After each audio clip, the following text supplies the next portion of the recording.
Bismillah, alhamdulillah, wassalatu wassalamu ala nabiyina Muhammad wa ala alihi wa sahbihi ajma'in. Fadlu dalalat alal khayr. Баягы жакшылыкка жол көрсөтүүнүн фазилети. Баягы бирөөгө кандай бир жакшы иш болбосун, дүйнөлүк иш болобу ал же диний иш болобу, ошого жол көрсөтүп коюунун фазилети. Бул тууралуу пайгамбар эмне деген, бул тууралуу Аллах Таала эмне деген. Пайгамбарыбыз алейхиссалату вассалам айтат, Муслимде келген хадис. عن أبي مسعود البدري رضي الله عنه قال رسول الله صلى الله عليه وسلم Абу Мас'уд al-Бадри радиллаху анху айтат, пайгамбарыбыз саллаллаху алейхи вассалам айтты дейт: "Мен далла аля хайрин фалаху мислу ажри фаилихи" дейт. Ким кайсы бир инсан бир жакшылыкка бир жол көрсөтсө дейт, фалаху мислу ажри фаилихи дейт. Ага ошол жакшылыкты кылган инсандай сообу болот дейт. Мындайча айтканда, кайсы бир инсан бир жакшы бир ишке жол көрсөтсө бирөөгө, ошону кылгандай сооп алат дейт. Ва хада мин анва'ил бир далалата алал хайр. Ушул нерсе бир таква иштеринин, баягы шариаттагы бир жакшы иштердин бири болуп эсептелет. Бул кайсы дегенде жакшылыкка бир жол башчы болуу, жол болсо жакшылыкка бир жол көрсөтүп коюу. Эгерде бир ишти жакшы деп көрсөң, ошону бир тууганыңа ошол жолду көрсөтсөң, ушул жол туура, ушул ибадат туура, могул амал туура деп, анда сага ошол амалды кылгандай сообу барат дейт. Сообу тиет дейт да. Ал кандай иш болбосун. Ушул хадис далил болот. Эмнеге? Жакшылык иште, сооптуу, таквачылык иштерде баягы бири-бирине жол көрсөтүү. Аллах Таала Куранда айткандай: "Ва таавану алал бирри ват тaqwa" дейт. Не дейт? Жакшылык иште жана таквачылык иштерде бири-бириңерге көмөкчү, жардамчы болгула дейт. Эгерде бир кандайдыр бир ишке бирөөнү көрсөң, мисалы, тааныбаган бирөөнү деле бир нерсеге муктаж болгон, ошол муктаждыгынан чыгара турган бир жол көрсөтсөң, ошону кылгандай сооп аласың. Мисалы, бир диний бир маселеде бир тууганың ошол маселени билбеген болсо, ошол маселени үйрөтүп койсоң, ошонун сообун аласың кылгандай. Мисалы, бир мусулман бир тууган бир намаз окуганды билбесе, же болбосо намаз окуганды билип деле бир туура эмес намаз окуп жүргөн болсо, ошонун туурасын үйрөтүп койсоң, сага ошол намазды окугандай анын сообу сага дагы барып турат дейт пайгамбарыбыз саллаллаху алейхи вассалам. Мисалы, дарат алганды үйрөтүп кой тууралыгын, бала чакаңа ошонун баардыгы кандай кылса, ошонун баардыгы сен өзүң ошол амалды кылгандай сообу барып турат дейт сага. Жана ошондой эле, мисалы, бир адамга эгерде илим алышына, илим талап кылышына, бир шейхтерге барып илим талап кылышына себепкер боло турган болсоң, ошону кылгандай сен илим алып жүргөндөй сооп аласың. Ошондуктан жакшылык иштин чоңу болбойт. Жакшылык иштин кичинеси болбойт. Ошондуктан баардык жакшылык иште шашылып бири-бирибизге билген нерсени жардам кылыш керек.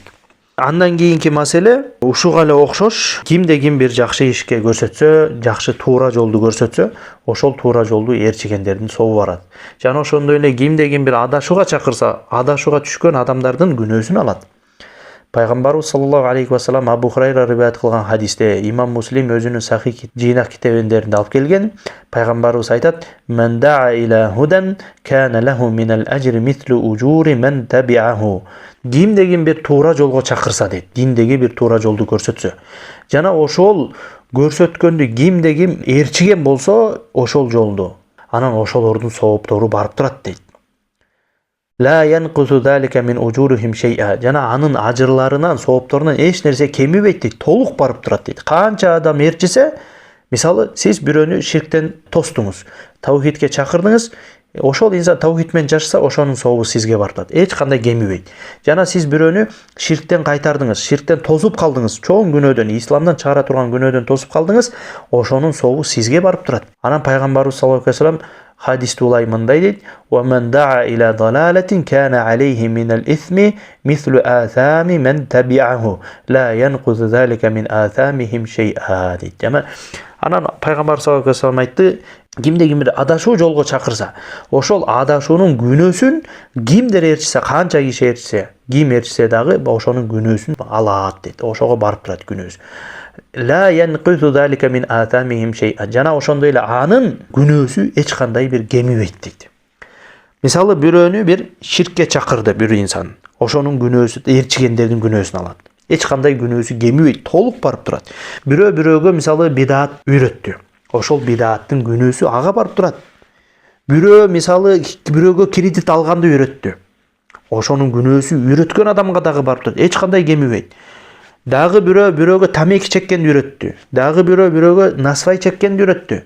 Бирөөгө арак ичкенди үйрөттү. Дагы бирөө зына кылганды үйрөттү. Ошонун бардыгынын күнөөсү жанагы үйрөткөн адамга толук барып турат. Эч кандай кемибестен. Ошондуктан бул нерселер баягы өтө маанилүү нерселер. Ошондуктан Аллах Таала Куранда айткан: "Кул хадихи сабили ад'у илаллахи ала басиратин" дейт. Не дейт? Бул менин жолум, ушуга чакырамын. Ала басиратин, эмненин негизинде? Илимдин негизинде. Ошондуктан динге чакыроорда илим алуу дагы шарт. Илим алып, илимдин негизинде чакырыш керек. Аллах Таала Куранда айтат: "Уду ила сабили раббика бил хикма вал мау'изатил хасана важадилхум биллати хия ахсан". Не дейт? Сенин өзүңдүн Роббиңдин жолуна даанышмандуулук менен, эскертүүлөр менен, жакшы кулк мүнөздөр менен чакыр дейт.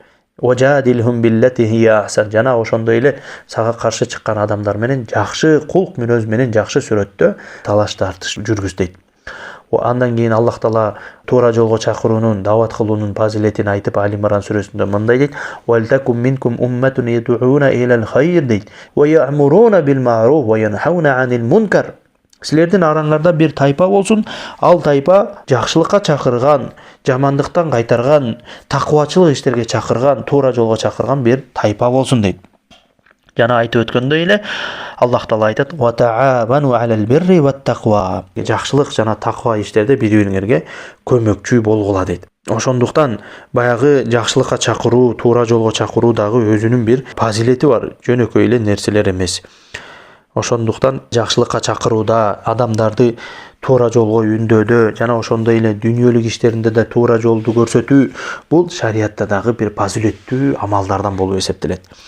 Ошондуктан динге чакырууда, баягы жакшы бир амалдарга чакырууда дагы өтө көңүл буруп, ошол нерсе туурабы, илимдин негизинде чакырыш керек.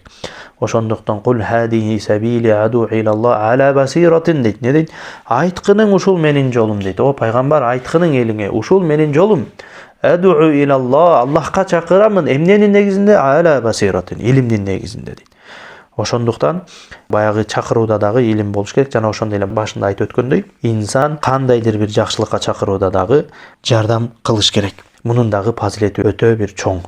Алхамдулиллахи аввалан ва ахиран ва захиран ва батинан ва саллаллаху аля набийина Мухаммад ва аля алиhi ва сахбихи ажмаин.